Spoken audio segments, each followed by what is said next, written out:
हम बात करने वाले विपासना की। हमने सुना है कि विपासना खुद को ढूंढने की एक जर्नी है।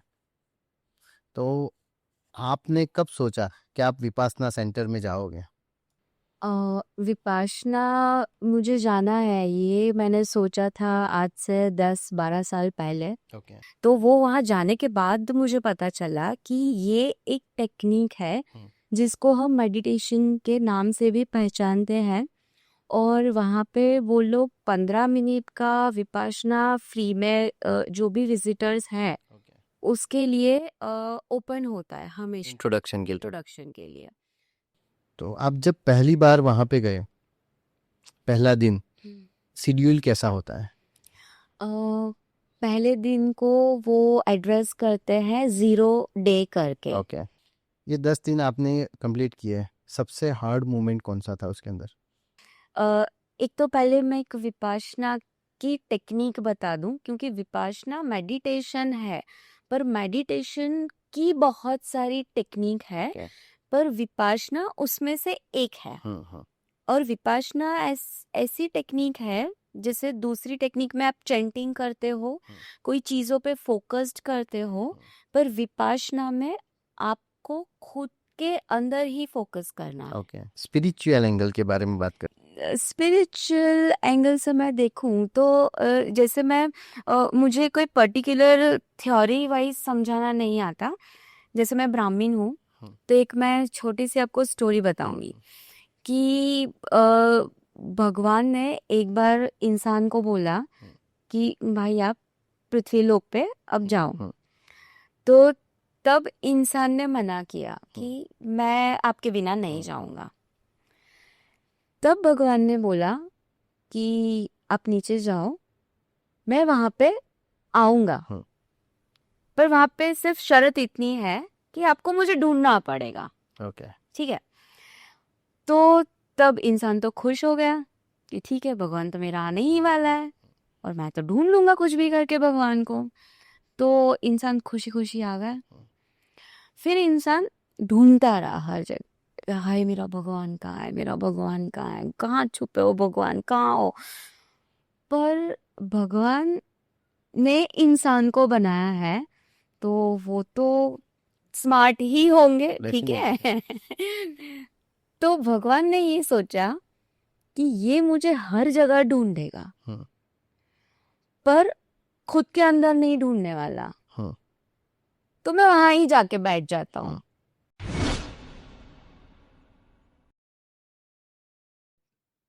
कभी आपने सोचा है कि आपकी जिंदगी इतनी फास्ट क्यों चल रही है? कभी खुद को पहचानने की कोशिश की है? रोज सुबह में उठ के किसी न किसी चीज के पीछे, कभी पैसे के पीछे, कभी सक्सेस के पीछे, या तो फिर कभी किसी के प्यार के पीछे, मगर हम खुद को कभी देखते हैं? खुद के बारे में जानने की कोशिश करते हैं? कभी अकेले बैठ के खुद के दर्द, खुद के सवाल, खुद को पहचानने की कोशिश करते हैं?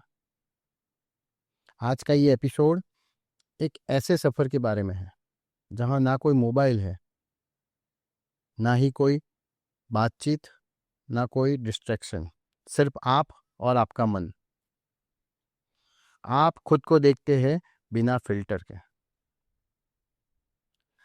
तो मैं बात कर रहा हूं विपासना की, एक ऐसी टेक्निक जो 2500 साल पुरानी है, जो हमें गौतम बुद्ध ने दी है, और आज भी इंसान के अंदर के अंधेरे को, उनके अंदर के रास्ते को उजालों से उजागर करते हैं और उनको शांति का मार्ग दिखाते हैं। तो आज एक हमारे खास दोस्त हैं हमारे साथ, जो 2 बार विपासना सेंटर जा चुके हैं। आज बात करेंगे उनके एक्सपीरियंस के बारे में, उनके सफ़र के बारे में। उन्होंने ना सिर्फ विपासना के माध्यम से मेडिटेशन का रास्ता चुना है, उन्होंने सेल्फ हीलिंग भी की है, इमोशनली हील हुए हैं, स्पिरिचुअल उनको बहुत सारा नॉलेज मिला है, और सेल्फ डिस्कवरी भी की है। तो चलिए इस सफ़र में जहाँ गहरी खामोशी है मगर एक रोशनी का प्रकाश भी है। जानते हैं उनके द्वारा उनके सफर के बारे में। हेलो उन्नति, कैसे हो आप? बस बढ़िया, नमस्ते। नमस्ते। हम बात करने वाले विपासना की। हमने सुना है कि विपासना खुद को ढूंढने की एक जर्नी है। तो आपने कब सोचा कि आप विपासना सेंटर में जाओगे? विपाशना मुझे जाना है, ये मैंने सोचा था आज से 10-12 साल पहले ओके। कि जब मैं इतना विपाशना के बारे में मुझे नॉलेज था नहीं, पर मैं सिर्फ घूमने गई थी फैमिली के साथ मुंबई। तब वहाँ पे मैंने एक जगह एक्सप्लोर की थी, उसका नाम था पगोड़ा। और वो पगोड़ा जो जगह है वो विपाशना सेंटर ही एक है। तो वो वहाँ जाने के बाद मुझे पता चला कि ये एक टेक्निक है जिसको हम मेडिटेशन के नाम से भी पहचानते हैं। और वहाँ पे वो लोग 15 मिनट का विपाशना फ्री में जो भी विजिटर्स हैं उसके लिए ओपन होता है हमेशा, इंट्रोडक्शन के लिए। तो तब मैंने वो 15 मिनट का विपाशना मेडिटेशन वहाँ पे किया था। और तब से मुझे माइंड में था कि मुझे ये मेडिटेशन का एक लंबा प्रोसेस जो है उसको फॉलो करना है। ओके। उसके बाद मुझे जो जो इन्फॉर्मेशन थी कि कैसे रजिस्ट्रेशन करना है वो मैंने फॉलो किया। पर वहाँ पे बहुत 1-1.5 साल का वेटिंग बता रहा था। तो समहाउ मैं उस टाइम पे ये प्रोसेस मेडिटेशन नहीं कर पा रही थी। और उसके बाद जब मैं दुबई शिफ्ट हुई तब मुझे वहाँ पे 3 साल पहले पता चला कि ये जो विपाशना सेंटर्स है वो सिर्फ मुंबई में नहीं है, ऑल ओवर वर्ल्ड में सारी कंट्रियों में है। हाँ। और तब मैंने ऑनलाइन चेक किया कि दुबई में कौन कौन से सेंटर है। तो वहाँ पे एक रसल खेमा करके जगह पे है उनका सेंटर, वहाँ पे मुझे अवेलेबिलिटी दिखी 20-25 दिन के बाद की। तो सारा शेड्यूल सेट करके मैं एकदम ब्लैंक थी, मुझे नहीं पता था, सिर्फ एक स्पार्क था कि करना है करना है। तो बस मैंने सबमिट कर दिया, मेरा एप्लीकेशन अप्रूव हो गया और मैं चली गई। Oh great. कैसी कंडीशन थी जब आप गए थे वहाँ पे, इमोशनली, मेंटली? इमोशनल और मेंटल कंडीशन का ऐसा है कि mental condition workload, life, personal, इतनी फास्ट लाइफ, तो टेंशन तो होता ही होता है कि नींद में भी वो प्रोसेस चलता रहता है, कल क्या करना है, आज का क्या किया, ये सब। इमोशनल कंडीशन में ऐसा है कि मैं थोड़ी यानी सभी के कहने से ही और जैसे भी मेरा खुद का नेचर है इमोशनल, मैं ज़्यादा हूँ कि हाँ मुझे ज़्यादा हर्ट हो जाती है चीज़ें बहुत जल्दी। तो वो तो मैं पहले से हूँ तो बस वही तो था, थोड़ा डाउन था, ओके। हैवी था। पहली बार आप जब विपासना गए, देख के, माहौल देख के क्या हुआ, क्या फीलिंग हुई?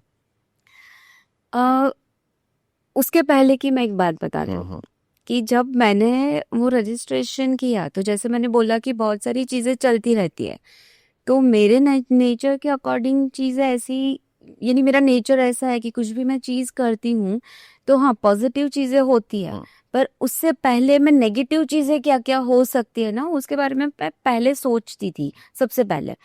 तो मैं जब इंफॉर्मेशन जब डाल रही थी, बहुत लंबा एक फॉर्म है उसमें डिटेल इंफॉर्मेशन है सारी, तो मैं जब फॉर्म फिलअप कर रही थी ना तब मेरे बैक माइंड में ये सारी चीज़ें चल रही थी। 10 दिन के कोर्स में जा रही हूँ, अभी 10 दिन के कोर्स में आपको वहाँ पे लोग कैसे मिलेंगे, तो मैंने अपने आप से एक वो मेरा माइंड बना लिया था कि कैसे ही होंगे, एजेड होंगे जिसको कुछ काम नहीं है, और या तो एकदम बहुत इमोशनल टूटे हुए लोग होंगे, तो मैं क्या ही करूँगी, मैं कर पाऊँगी, वैसा एक ये नेगेटिव थॉट था जाने से पहले।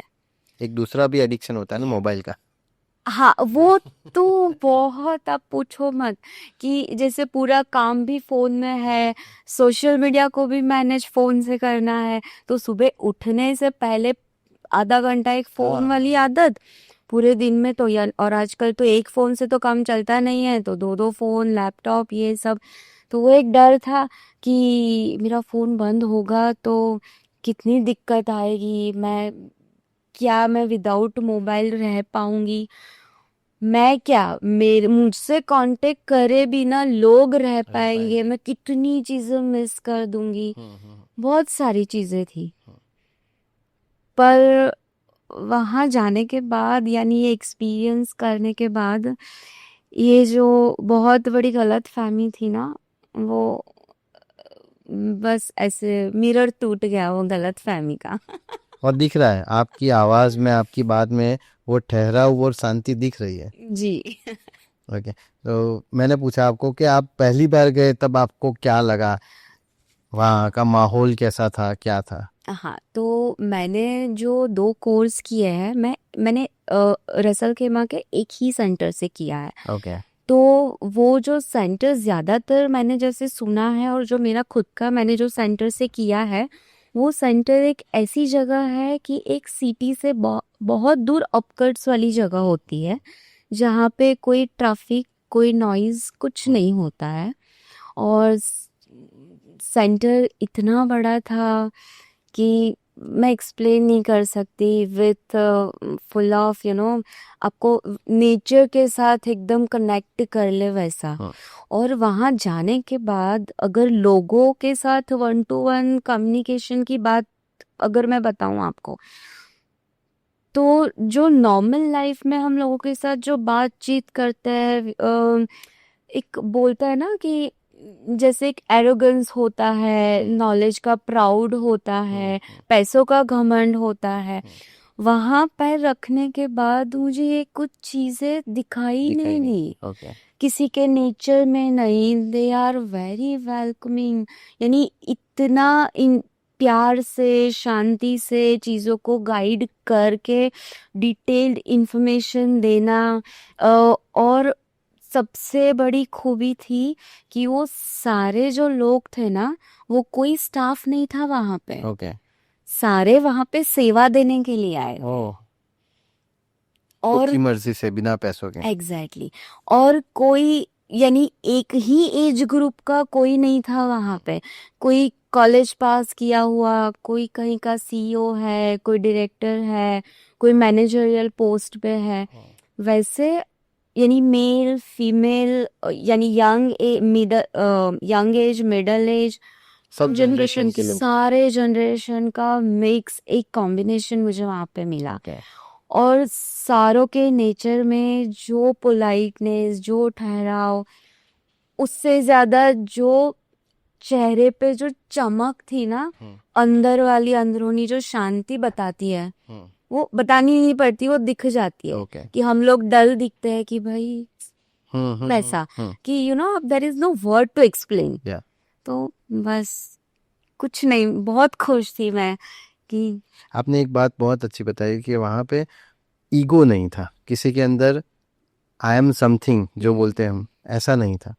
मैं हमेशा बोलता हूँ कि हमारा धर्म, हमारी संस्कृति, हम मंदिर में जाते हैं, वो सारी चीज़ें सिर्फ हमारे अंदर के अंदर केंद्रित एक अहम होता है, उसको डाउन करने के लिए, उसको निकालने के लिए ही होती है। तो डेफिनेटली ये बहुत बड़ी चीज़ है कि आपने वहाँ पे ये महसूस किया, वहाँ की वाइब्रेशन ऐसी है। तो आप जब पहली बार वहाँ पे गए, पहला दिन शेड्यूल कैसा होता है? पहले दिन को वो एड्रेस करते हैं 0 डे करके। ओके। उसको फर्स्ट डे फर्स्ट डे नहीं नहीं कहते। ओके। करते। वो दोपहर में, यानी 11:30-12 बजे पहुंचना होता है वहाँ पे। और सारे वहाँ पे दुबई के ही लोग नहीं होते हैं, यानी ग्लोबली बहुत सारी कंट्री से लोग आई हुई, मिक्स जनरेशन, मिक्स रीजन, के लोग होते हैं, क्योंकि वो सेम डे पे नहीं आ पाते हैं। अपनी अपनी फ्लाइट के हिसाब से जो भी अराइवल होता है, अगर बंदा लंच के टाइम पे आया तो लंच की फैसिलिटी होती है, ओके अगर नाश्ते के टाइम पे आया तो नाश्ता वगैरह सारी फैसिलिटी ओके होती है। फिर एंट्री फॉर्म डिटेल में जो भी आपका लगेज वगैरह एक जगह पे कहाँ पे आपको, यानी वॉच, फोन, वो सब कहाँ पे सबमिट करवाना करना। है। आपको एक पर्सनल लॉकर दिया जाता है जो सबमिट करके आपको वो लॉकर की दी hand जाती है, हैंड ओवर की जाती है। उसके बाद जो भी लॉन्ड्री आपको सर्विस चाहिए वो सारी सब कुछ फ्री में होता है। तो वो उसकी बैग्स वगैरह आपका एक नंबर क्रिएट हो जाता है कि ये आपका नंबर है, और फिर आपके नंबर के हिसाब से आपको खुद को भी पहचानना होता है और लोग आपको पहचानते आपका हैं। कोई नाम उस नहीं टाइम होता है पे वहाँ वहाँ पे। पे कुछ नाम नहीं होता है, सिर्फ आपको एक नंबर दिया ओके जाता है। वो सारा प्रोसेस करने के बाद जितने लोग आए हुए होते हैं, कि उस टाइम पे जो 10 दिन में जो पार्टिसिपेट करने वाले होते हैं, उन लोगों को एक बेसिक गाइडलाइन समझाई जाती है वहाँ के सीनियर्स के द्वारा। तो जो गाइडलाइन में वैसे बहुत डिटेल है, पर मैं बहुत शॉर्ट में इसे अभी एक्सप्लेन करूंगी हाँ। कि 10 दिन आप आ गए हो तो extreme emergency, extreme medical emergency अगर नहीं है तो आप बाहर आधा कोर्स छोड़ के नहीं नहीं जा जा सकते। सकते। वो एक उन लोगों का बहुत स्ट्रॉन्ग वाला एक पॉइंट होता है। फिर आपको कौन सी जगह पे जाना है, कहाँ नहीं जाना, क्या कैसे, टाइम टेबल क्या है पूरे दिन का, वो पूरा ब्रीफ किया जाता है। ओके, यानी 10 दिन शुरू होने से पहले पहले उसको जीरो एड्रेस आपको करते हैं वो। पूरा समझाया जाता है क्या करना है जी। क्या नहीं करना है। ओके, तो 1 से 10 दिन बिना मोबाइल के वो प्रिपेयर करना बहुत मुश्किल नहीं होता है? हाँ, यानी जब मैं नहीं गई थी ना, तो जब यानी मैं जा रही थी जिस दिन, कि दुबई से रसल खेमा जाना 1 घंटे का जर्नी है, तो तब भी मेरा एक वहाँ वही सेम एक डाउट था कि सच में मैं रह पाऊंगी, और कोई डाउट नहीं था। मुझे वही चीज सताए जा रही थी, मैं रह पाऊंगी मुश्किल है या ना नहीं रह बहुत पाऊंगी। लोगों के साथ कांटेक्ट किए बिना 10 दिन रहना। पर अगर मैं शॉर्ट में ये चीज अगेन एक एक्सप्लेन करूँ तो, कि ये जब मैं वहां पे पहुंची ना, और जैसे ही मेरे फर्स्ट दिन स्टार्ट हुआ, तो 10वें दिन जब आपको मोबाइल हाथ में देते हैं, तब पता चला मुझे कि सिर्फ हमने हमारे ही माइंड में एक बहुत बड़ी गलतफहमी होती है कि मैंने फोन का या मैसेज का रिप्लाई नहीं किया तो लोग क्या करेंगे। तो वो मुझे समझ आ गया कि दुनिया हमारे बिना भी चलती है। अभी मैंने कई बार मेरी रील के माध्यम से मैं लोगों को मोटिवेट करता हूँ। कभी कभी मैंने कई बार बोला है कि अगर आप मोबाइल छोड़ देते हो, कुछ घंटे के लिए भी छोड़ देते हो, डेफिनेटली आपके दिमाग पे उसका असर दिखता है। आप ज़्यादा रिफ्रेशिंग महसूस करते हो। कि आपका एक्सपीरियंस क्या है उसके बारे में? अ, मैं ये चीज दोनों है ना, वाइस वर्सा है, कि आप अगर एक नॉर्मल लाइफ स्टाइल में यानी जी रहे हो पब्लिक के बीच में, लोगों के बीच में, तब एकदम से ये चीज सोच के एक इम्प्लीमेंट करना शायद वो बहुत हार्ड हो सकता है। पर मेडिटेशन जैसी चीज, विपाशना जैसी जो प्रोसेस से आप गुजर के आते हो, तब आपका जो माइंड सेट होता है, जो कॉन्फिडेंस होता है, जो माइंड में फोकस होता है, उसके बाद की एक लाइफ ही अलग है। कि जहाँ पे आप सिर्फ मोबाइल नहीं, आप कुछ भी कर सकते हो। उतना वो एक स्ट्रांगनेस आ जाती है माइंड में, वो मैंने खुद में फील की है। आप खुद को ज़्यादा बेहतर समझ सकते हो, आप खुद के साथ रह सकते हो, 100%। किसी और की ज़रूरत नहीं होती है फिर। एग्जैक्टली, यानी 100% नहीं, 200%। कि मैंने बताया ना कि हमें ही शायद ये जाने के बाद, विपश्यना में जाने के बाद मुझे पता चला कि जो आदमी है ना, यानी स्पेशली मैं लोगों को तो नहीं एड्रेस करूंगी, मैं खुद की बात करूंगी कि हम लोग खुद को बहुत इम्पोर्टेंस देते हैं हर चीज में, हम्म, कि मेरे बिना मैं नहीं हूं तो ये चीज नहीं है, कुछ फर्क नहीं पड़ता। कोई किसी को फर्क। तो हम क्या करते हैं कि लोगों की चीजों में इन्वॉल्व होने में हम खुद में इन्वॉल्व होना ही भूल जाते हैं।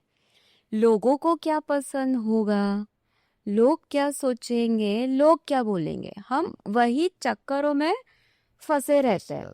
उसमें हम लोग भूल गए मुझे क्या पसंद है, मुझे क्या चाहिए, मुझे क्या अच्छा लगता है। वो तो शायद 100 में से 10 लोग सोचते होंगे, और वो भी बहुत बहुत कम, बहुत कम, बहुत बहुत कम। कम। मैंने आज कहीं पे पढ़ा था, एक बुक में रीड कर रहा हूँ, उसके अंदर बताया गया था कि लाइफ पार्टनर का नाम आता है तो सबसे पहले आता है कि हमारा स्पाउस होता है, वाइफ हस्बैंड होते हैं, माँ बाप होते हैं, बच्चे होते हैं। लाइफ पार्टनर इनमें से कोई भी हो सकता है, मगर एक्चुअल में लाइफ पार्टनर कौन है किसी को पता ही नहीं है। हमारे लाइफ पार्टनर हम खुद हैं, हमारी बॉडी है, हमारा माइंड है, जो जब हम पैदा होते हैं तब से हमारे साथ रहता है, और हम जब मर जाते हैं तब तक हमारे साथ रहता है। पर देखिए, इसमें जो रोल सबसे ज्यादा हमारा है, और हम खुद ही खुद को इम्पोर्टेंस कभी नहीं दी। इम्पोर्टेंस दूर की बात है, खुद को हमने टाइम ही नहीं दिया कभी। एग्जैक्टली, मैंने इंट्रोडक्शन में वही बताया हाँ। कि आपने कभी शांति से बैठ के अब खुद के सवाल पूछे हैं क्या? हाँ, खुद क्या दर्द महसूस करते हो, खुद क्या करना चाहते हो, कोई पूछता ही नहीं है आजकल। हाँ। तो और ये शायद इसी वजह से मेंटल स्ट्रेस इतना बढ़ गया है। एग्जैक्टली। ओके, ये 10 दिन आपने कंप्लीट किए, सबसे हार्ड मोमेंट कौन सा था उसके अंदर? जब फर्स्ट डे में, डे 1 में जब सिखाया जाता है कि कुछ एक तो पहले मैं एक विपाशना की टेक्निक बता दूं, क्योंकि विपाशना मेडिटेशन है, पर मेडिटेशन की बहुत सारी टेक्निक है, पर विपाशना उसमें से एक है। और विपाशना ऐसी टेक्निक है, जैसे दूसरी टेक्निक में आप चैंटिंग करते हो, कोई चीजों पे फोकस्ड करते हो, पर विपाशना में आपको खुद के अंदर ही फोकस करना है। ओके, मेडिटेट आपको आपके अंदर ही करना है।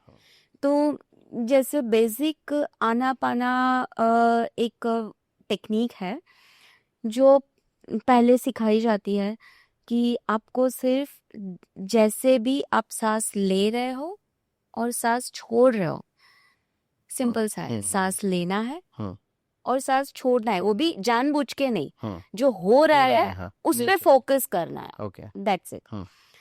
तो मेरा एक्सपीरियंस ऐसा था कि 1-1.5 मिनट, हाँ 1-1.5 मिनट, 1-1.5 घंटा नहीं, 1-1.5 मिनट फोकस किया, वापस से कुछ कुछ माइंड भागने लगता है ना, यानी दिल और दिमाग हमारा बंदर जैसा है, कुत्ता रहता है, फिर वापस लाना पड़ता है, वापस कूद के चला गया, वापस लेके आओ।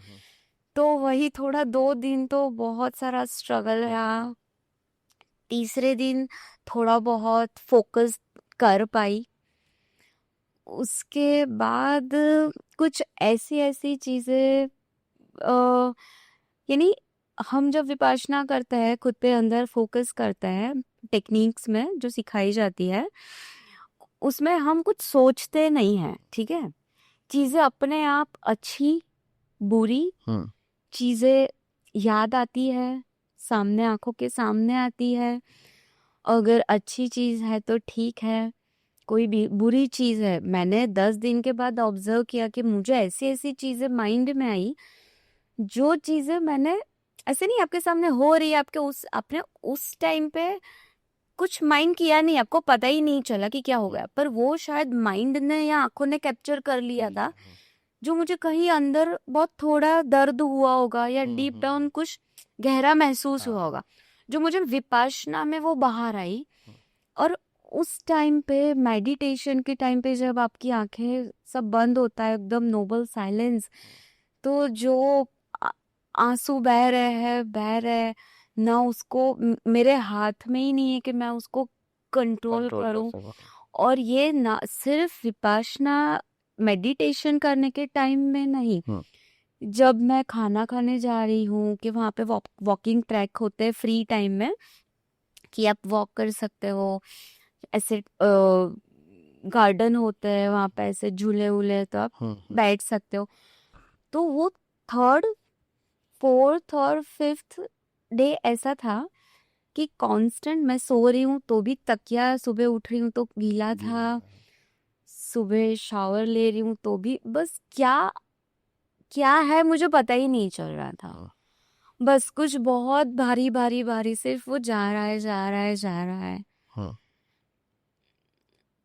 उसके बाद जब, यानी ये शायद फिक्स नहीं होता, क्योंकि हम लोग लास्ट डे पर जितना ग्रुप होता है हम डिस्कस करते हैं, जब हमें छुट्टी दी जाती है कि अब आप नोबल साइलेंस में से बाहर हो। तो किसी का ड्यूरेशन लंबा होता है, किसी का बहुत छोटा होता है, वो अपने अपने इंटरनल थिंग्स जो भी है, एक्सपीरियंस उसके हिसाब से है। तो फर्स्ट टाइम में मेरा जो 6,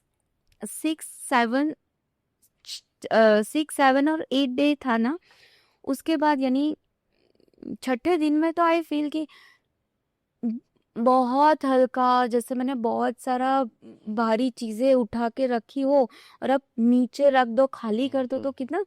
लेकिन एक छोटी सी हमारा एक गाना है हिंदी फिल्म का, बादल पे पाँव है, वैसा वाला, माइंड हल्का, बॉडी हल्का, मुझे कोई फर्क नहीं पड़ रहा है, मैं बोलना तो नहीं है किसी के साथ, मैं अकेली अकेली हंसे जा रही हूँ। मैं जब फ्री टाइम जब होता है, अंदर अंदर ऐसे कूद कूद के गाने अच्छे अच्छे वाले बाहर आ रहे हैं, मैं ऐसे चिड़ियों को देख रही हूँ, पौधे देख रही हूँ, मुझे मजा आ रहा है कुछ अलग ही। उसके बाद जो इतना मजा मुझे लाइफ में एक्स अमाउंट स्पेंड करने में नहीं आया, XYZ एडवेंचर में नहीं आया, कभी नहीं आया। इतनी खुशी मैंने कभी महसूस ही नहीं की। तो ये था, शायद मैं बहुत टेक्निकलिटी के साथ नहीं समझा पा रही, एक्सपीरियंस। और यही फील करता है, यही कनेक्ट करता है लोगों को पता चलता है आपके चेहरे के माध्यम से, आपके बोलने से के माध्यम से, ये सारी चीज़ें हमें दिखाई दे रही है जो आपने एक्सपीरियंस किया। डेफिनेटली ये ख़त्म होने के बाद, ये 10 दिन का कोर्स ख़त्म होने के बाद खुद के अंदर कुछ नया जाना आपने? पहली तो चीज़ वापस वही एक रिपीट करूँगी कि वही वो एक आईना टूट गया कि मेरे बिना कोई कुछ अटकेगा, कहीं पे रुक जाएगा, जो मिथ है वो पता चल गया। तो उससे मुझे, क्योंकि सबसे ज्यादा हैवी बर्डन भी वही चीज कर देती है कि ये हुआ तो, ये नहीं हुआ तो ये जब मुझे रियलिटी चेक मिला तब मैं फ्री हो गई कि ठीक है, यानी किसी का कुछ बिगड़ नहीं रहा है, कोई कहीं अटक नहीं रहा है, तो मैं अपने आप फ्री हो गई ना। तो अब तो मैं जब चाहे जो जैसे, कोई फर्क नहीं पड़ता। एक वो भ्रम होता है, भ्रम होता है, वो टूटने के बाद वैसे कई लोगों को होता है कि भ्रम टूट गया तो बंदा बहुत डिप्रेस हो गया, बैठ गया, डार्क उसमें चला गया। तो मेरा ये एक ऐसा उल्टा हुआ कि भ्रम टूट गया, पर वो पॉजिटिवली भ्रम टूटा कि एक तो मैंने खुद को यानी मैं खुद क्या हूँ, मेरी खुद की वैल्यू मुझे समझ आ गई कि लोग है तो मैं नहीं हूँ, मैं हूँ तो सब है। और मैं खुश हूँ तो सब कुछ है। तो मेरा खुश रहना, मेरा हेल्दी होना, मेरा माइंड हेल्दी होना, सारी चीज एक तरफ, और ये सारी चीज एक तरफ, प्रायोरिटी ये मेरी प्रायोरिटी है। हाँ, मैं काम करती हूँ, पर पहले एक ऐसा था कि करना, हाँ अभी भी करती हूँ, करना पड़ता है वो, उसमें तो कोई यानी डेडलाइंस है, उस पे चीजें कंप्लीट करके देनी पड़ती है।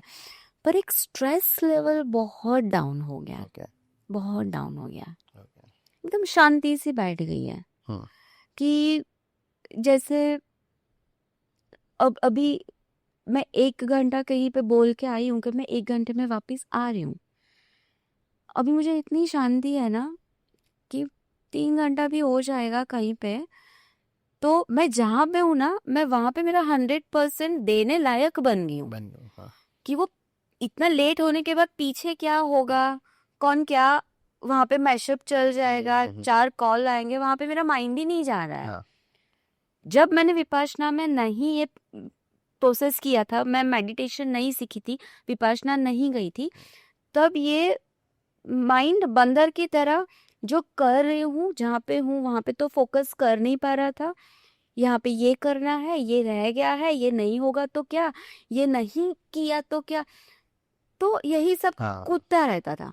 सब जगह पे अलग मैंने अलग करके हाँ किसी भी जगह पे कुछ नहीं दे हाँ, पा तो रही। 100% कहीं भी कहीं मैं पे नहीं दे पा रही थी।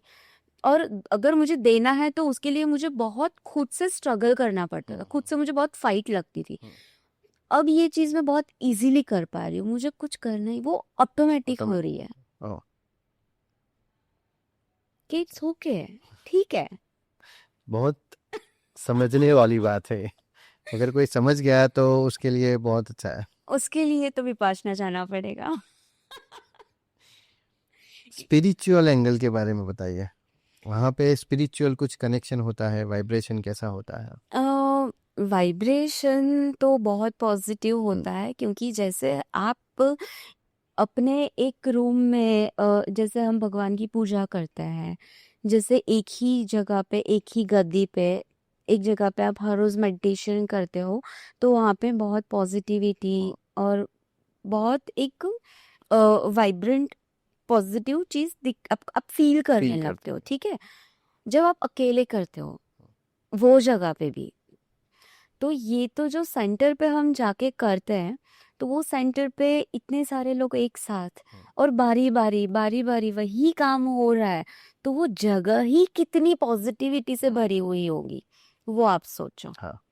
कि आपको पैर वहां पे रखने के बाद ही इतना माइंड में सुकून, इतना एक ठहराव हम्म, नेचर में, कि वो एक अलग एक्सपीरियंस है, शायद वो किसी को भी एक्सप्लेन करके समझाया नहीं जा नहीं सकता।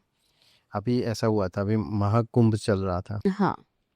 मैंने ऐसे ही बोला कि यार यहाँ वहाँ पे तो इतनी भीड़ है, पानी इतना गंदा है।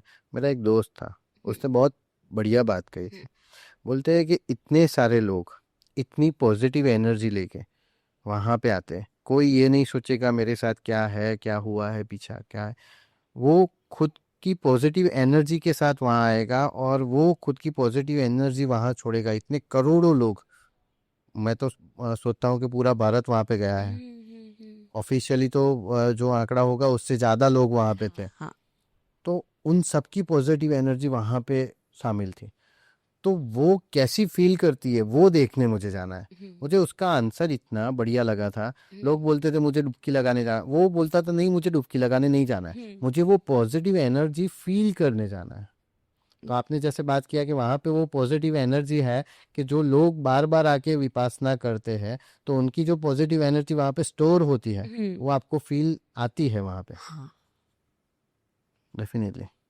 और वो फीलिंग अलग लेवल की होती है शायद। बहुत, यानी ये जो फीलिंग की हम जो बात कर रहे हैं ना, वो एक बहुत छोटा एक्सपीरियंस है। ऐसे 10 दिन में नंबर ऑफ अलग अलग एक्सपीरियंस हो चुके हैं, कि जैसे एक बहुत छोटा एक्सपीरियंस आपको बताऊंगी, कि हमारा जो लंच टाइम होता है उसके बाद जैसे वॉकिंग ट्रैक है और आसपास गार्डन है, वहाँ पे झूले वूले छोटे मीडियम बहुत सारे लगाए हुए हैं, जैसे खुद को नॉर्मल करने के लिए वैसा।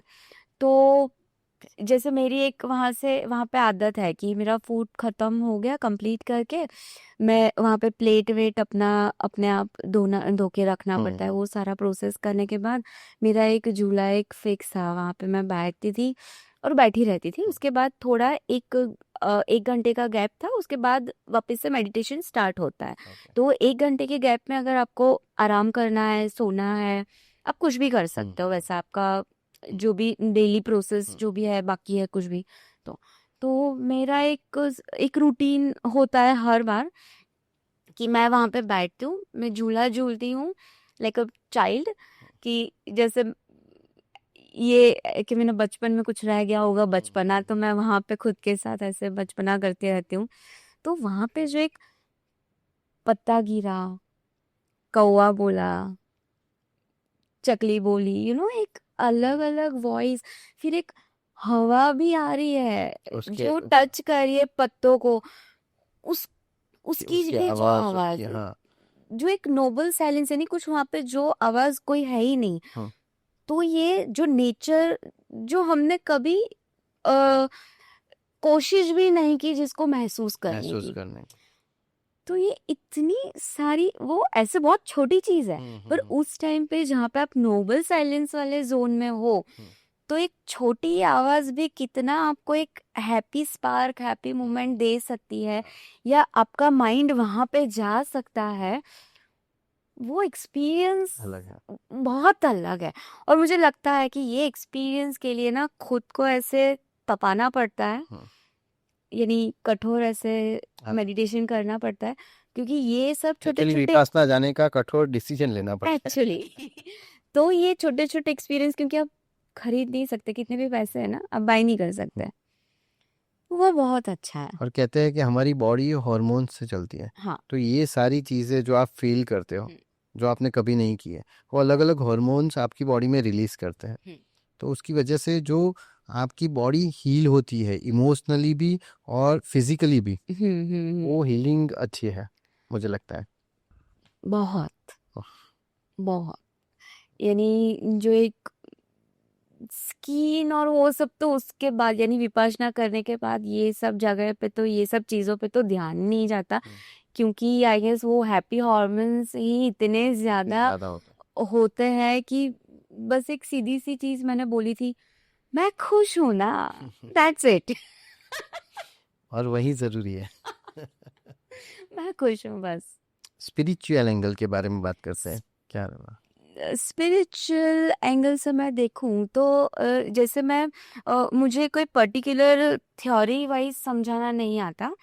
जैसे मैं ब्राह्मण हूँ, हम्म, तो एक मैं छोटी सी आपको स्टोरी बताऊंगी कि भगवान ने एक बार इंसान को बोला हम्म, कि भाई आप पृथ्वी लोक पे अब जाओ। हम्म, तो तब इंसान ने मना किया हम्म, कि मैं आपके बिना नहीं हम्म, जाऊंगा। तब भगवान ने बोला कि आप नीचे जाओ, मैं वहां पे आऊंगा, हम्म, पर वहां पे सिर्फ शर्त इतनी है कि आपको मुझे ढूंढना पड़ेगा। ओके। ठीक है। तो तब इंसान तो खुश हो गया कि ठीक है, भगवान तो मेरा आने ही वाला है, और मैं तो ढूंढ लूंगा कुछ भी करके भगवान को। तो इंसान खुशी खुशी आ गया। फिर इंसान ढूंढता रहा हर जगह, हाय मेरा भगवान कहाँ है, मेरा भगवान कहाँ है, कहाँ छुपे हो भगवान, कहाँ हो। पर भगवान ने इंसान को बनाया है, तो वो तो स्मार्ट ही होंगे, ठीक डेफिनेटली। है। तो भगवान ने ये सोचा कि ये मुझे हर जगह ढूंढेगा, हम्म, पर खुद के अंदर नहीं ढूंढने वाला, हम्म, तो मैं वहां ही जाके बैठ जाता हूँ। हम्म, तो ऐसा है कि हम जो चीज ढूंढ रहे हैं ना, जो सुकून, यानी आप भगवान को क्यों ढूंढते हो, हम्म, एक सुकून, एक पीस, एक शांति के लिए। तो जो आप बाहर ढूंढ रहे हो, हमने पूरी दुनिया ढूंढ चुके होंगे लोग, हम्म, पर कभी आप शांति से खुद के साथ, खुद की आंखों से आंखें बाहर नहीं, इंटरनल साइड अगर आप चेक देख, करो, तो अंदर ही भगवान ऐसा वहाँ ही है। खुश, हाँ खुशी, खुद की खुशी वहाँ है, सुकून वहाँ है। आपका जो जो पॉजिटिव स्टेज होता है वो वहाँ पे है। वही भगवान है ना, भगवान आपको को क्या बाहर ढूंढने की चाहिए, जरूरत नहीं है, खुद के खुद अंदर के ही अंदर ढूंढो। ही ढूंढो। बहुत बढ़िया बात की है आपने। डेफिनेटली। तो आपका नज़रिया तो हमने देख लिया विपासना के बाद। ये प्रोग्राम 10 दिन का ही होता है या ज़्यादा का भी होता है, क्या होता है उसके बारे अ, मैंने 10 दिन का किया हुआ है। में? उससे कम एक दिन के कोर्स छोटे छोटे लोकल लेवल पे होते रहते हैं, पर वो शायद ओल्ड स्टूडेंट्स के लिए ही होता है, जिसने एक ये 10 दिन किया हुआ है, ओके। जिसको विपश्यना टेक्निक पता है। 10 दिन एक बेसिक कोर्स है। उसके बाद आप 5 या 6 कुछ 10 दिन के कोर्स कर लो। उसके बाद 45 डेज, फिर अपर, और बहुत सारे कोर्स हैं ओके, विपश्यना को ज्यादा डीप Deep समझने समझने के लिए, मेडिटेशन करने के हम्म, लिए। तो वो सारा उनका वेबसाइट पे सारा course, detail, dates, country, state wise, city wise, उन जितने भी सेंटर है उनके पिक्चर्स सब दिए हुए हैं। ओके। तो इसका चार्जेस कितना रहता है? चार्जेस में वो लोग कुछ लेते नहीं है। हाँ? हाँ, सिर्फ डोनेशन बेस पे होता है। ओके, डोनेशन भी ऐसा है कि आपको जो भी आप शक्ति के हिसाब से आप डोनेट करो वो, और वो भी नहीं आप डोनेट कर पाते तो वो कि आप वहाँ पे सेवा दे दो। हाँ, आप सेवा देने जा रहे हो 10 दिन, तो वो भी आप कहीं ना कहीं विपश्यना कर ही रहे हो। तो खाना पीना सब? खाना पीना 10 दिन इतना अलग अलग, यानी सलाद से लेके दाल चावल रोटी, नाश्ते में 2 टाइप के फ्रूट्स, चाय, और सब फ्री ऑफ दूध, कॉस्ट? सब कुछ, सब कुछ। ये विपासना सेंटर इंडिया में भी अवेलेबल है? इंडिया में भी अवेलेबल है, गुजरात में भी अवेलेबल है। ओके, आप उसकी वेबसाइट पे जाके आप रजिस्ट्रेशन आप करवा सकते वेबसाइट पे जाके कोर्स स्टार्ट होने की डेट्स लिखी होगी, हैं। वहाँ पे आप रजिस्ट्रेशन करो, करके खुद को रजिस्टर कर सकते हो। ओके, कुछ बात नहीं करनी होती किसी के साथ 10 दिन के लिए? कोई बात नहीं? जी, नोबल साइलेंस होता है। नोबल साइलेंस का यानी कोई नया आदमी मिलता है, एक दूसरे से कोई कोई बातचीत नहीं? आपको जो 0 डे मैंने बताया, मैं पूरा एक प्रोसेस बता रही हूँ कि जैसे कैसे उसका पूरा रूटीन हमारा चलता रहता है बिना एनी, विदाउट कम्युनिकेशन। ओके। ठीक है, जैसे मैंने बोला आपको एक नंबर दिया जाता है पहले दिन, जैसे उसी दिन आपको अपना रूम दिखाया जाता है। हाँ, रूम के साथ साथ यानी जो आपका बेड है वो भी आपको बेड की, आप नंबर डाला हुआ होता है वहाँ पे कि ये मेरा बेड है, आपका खुद का नंबर लिखा हुआ आता है वहाँ पे। उसी दिन आपको जो भी खाना खाने जहाँ पे जाना होता है, वहाँ पे जो सिटिंग अरेंजमेंट होती है वहाँ पे भी आपका नंबर लिखा हुआ होता है। और वो सिटिंग अरेंजमेंट भी ऐसी होती है, यानी सोने की अरेंजमेंट, विपश्यना जो मेडिटेशन करने के लिए जो सेंटर है, वो मेडिटेशन के टाइम पे भी आपको कहाँ बैठना है वो भी नंबर आपका लगा हुआ होता है। हाँ, ठीक है, तो आपको वहां भी बात नहीं करनी है, किसी को कुछ पूछना नहीं है। सुबह नाश्ते के टाइम पे, लंच के टाइम पे, इवनिंग स्नैक्स के टाइम पे वहां पे जाके आपके नंबर के हिसाब से बैठो। आपकी वहां पे आपकी प्लेट्स, चम्मच, बॉल, जो भी यूटिलिटी की चीजें हैं, यानी कटलरीज है, वो सारी रखी हुई होती है उस पे, जिसमें जो डाल के आपको खाना है वो खा के खुद उसको क्लीन करके वापस रख दो। फिर वापस अपने रूम में सारी चीजें इतनी आसानी से उन लोगों ने सेटल की हुई है। और बहुत, जैसे हमारे इंडिया में ये चीजें मेजोरिटी गुजरात में रहती है कि जेंट्स एंड लेडीज, तो हम हमारी बच्ची को कैसे भेजें, हमारी वाइफ को कैसे भेजें, तो वहाँ पे मेल एंड फीमेल का ऐसा बाइफिकेशन ऐसे किया जाता है कि पहले दिन आपको इंट्रोडक्शन के टाइम पे सारे एक साथ बैठे हुए हैं, उसके बाद उन लोगों का अकोमोडेशन से लेके, मेडिटेशन हॉल से लेके जो पेंट्री जो भी है वो पूरा अलग? सारा अलग। ओके, कोई आमने सामने लेडीज जेंट्स कभी होता ही नहीं है।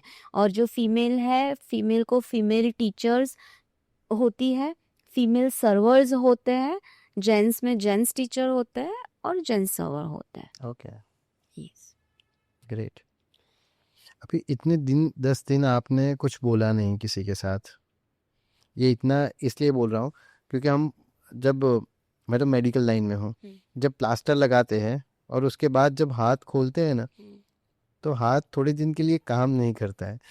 ऐसे ही आप 10 दिन के लिए आपकी ज़बान बंद कर लेते हो, उसके बाद क्या होता है? आप जब बोलना स्टार्ट करते हो, क्या पहली बार बोलते हो तो क्या लगता है, क्या महसूस होता है? नोबल साइलेंस यानी सिर्फ हमें सिर्फ बोलना ही बंद नहीं किया जाता है। हम्म। हम किसी दूसरे की आंख में आंख डाल के आंखों से भी आप बात नहीं कर सकते। आपको कोई राइटिंग यानी पेन या पेपर भी वहां पे अलाउ नहीं है। तो there is no communication, not at all, कि सिर्फ बोल के नहीं, कोई भी वे से आप कोई कुछ कनेक्शन ही कम्युनिकेट, नहीं है। कुछ कनेक्शन नहीं है। और हाँ, जब बोलना स्टार्ट, मुझे मेरा पहले पहले 10 दिन का एक्सपीरियंस ऐसा था कि जब मैंने बोलना स्टार्ट किया ना, तो मैं जैसे अभी कितना ऐसे एकदम फ्लुएंट बोल रही हूँ, तो ऐसे मैं है ना ऐसे थोड़ा लगा था। हाँ, वो थोड़ा चीज पर वो फर्स्ट 10 डेज में। उसके बाद जब मैंने सेकेंड 10 डेज कंप्लीट किए ना, तो मैंने उस टाइम पे मुझे लगा था कि यही सेम चीज मुझे एक्सपीरियंस होगी, पर वो नहीं हुई, वो नॉर्मल थी। ओके। फर्स्ट 10 डेज मेरे ऐसे थे। और हाँ, दोनों 10 डेज में सिमिलैरिटी एक थी कि जैसे मैं बाहर आई वहां से, और जहाँ पे यानी ट्रैफिक का शोर मुझे बहुत इरिटेट कर रहा है, टीवी या लैपटॉप के सामने मैं इतना स्क्रीन टाइम खुद से नहीं दे पा रही हूँ, मेरा सर दर्द कर रहा है। तो हाँ, वो थोड़ा 2-3 दिन मुझे लगा था एक ये जोन से नॉर्मल जोन में वापस Okay. आने के लिए। मैं और इतना लंबा इतना टाइम तक मैं नहीं कम्युनिकेट कर पाती थी। ओके। लोगों को क्या बताना चाहेंगे, विपासना क्यों जाना चाहिए? क्यों जाना चाहिए? तो उसके लिए तो बहुत सारे एक पॉडकास्ट की सीरीज लगेगी शायद, पर जाना ही चाहिए वो मैं बता सकती हूँ कि एक माइंड में एक फोकस आ जाता है कि क्या करना है, डिसीजन मेकिंग पावर बहुत शार्पनेस बढ़ जाती है, ओके। कामनेस आ जाती है, एक शांत एक ठहराव आ जाता है। और यही सबसे बड़ी चीज़ है कि आज अभी जो भी चल रहा है, जो ज़माना है फास्ट, उसमें लोगों को ठहराव की ही कमी है नेचर में। तो क्यों नहीं, जाना ही चाहिए, और एक बार जाना ही चाहिए, एक बार एक्सपीरियंस कर। एक बार एक्सपीरियंस करना ही चाहिए। मुझे यहाँ का नहीं पता क्योंकि मैंने इतना सर्च नहीं किया, मैंने चेक नहीं किया, पर यूएई में बच्चों का भी विपाशना कोर्स है। ओके। एक एक दिन के कोर्स होते हैं, और वहाँ पे भी बहुत सारे पेरेंट्स ये प्रिफर करते हैं कि बच्चे भी मेडिटेशन करें। करें। और ये जब मैंने पहला विपाशना 10 दिन किया ना, तब मेरे मन में ऐसे नहीं एक चिल्ला चिल्ला के दिल मेरा बोल रहा था कि ये बचपन से यार हमें क्यों नहीं सिखाया नहीं जाता। सिखाया। चीजें बिगड़ने के बाद ही उस पे ज्ञान, या अब उसमें से बाहर निकलो, या ऐसे उसको शॉर्ट आउट करो, हमें ये सारे रास्ते लोग सिखाते हैं। मगर उसमें पहले फंसना फंसना नहीं नहीं है, वो क्यों नहीं, यानी क्यों नहीं सिखाया? अगर जैसे ये चलो हम हमारे बड़े लोगों की यानी हमारी एज की बात करें, पर अगर आप सोचो कि हम अपनी एज बैक कर ले कि जब तब हमने अगर विपाशना या कोर्स या मेडिटेशन किया होता, तो हम इंटरनल कितना स्ट्रांग होते, हमारा माइंड कितना स्ट्रांग होता कि हमें ये करना है और ये नहीं करना, हम कितने एकदम फोकस्ड होते अभी जो भी उस टाइम देखिए, पे। कभी कभी स्पिरिचुअल जो बच्चे होते हैं, जो हम्म, स्पिरिचुअल आगे बढ़े हुए होते हैं, मैंने बहुत सारे बच्चों को देखा है जो गीता वगैरह पढ़ते हैं। अभी उनका देखो और अपने रूटीन बच्चों को देखो, उनका माइंडसेट बहुत अलग होता है। उनका थिंकिंग, उनका जो पर्सनालिटी है, वो सारी चीज़ अलग होती है। अगर आप पहले से ही बच्चों को ऐसे स्पिरिचुअल या आपने बताया ऐसे मेडिटेशन के माध्यम से आप ग्रो करते हाँ, हो, तो ये अलग ही होगा। मेडिटेशन, विपाशना मेडिटेशन तो वही है, उसमें कोई कोई चीज बताई नहीं जाती, यानी कुछ कुछ भी यानी ये भगवान ये चीज वो धर्म के बारे में धर्म के बारे में खुद को संभालने के लिए कुछ भी चीज, विपाशना मेडिटेशन धर्म के बारे में कुछ सिखा कुछ है ही नहीं।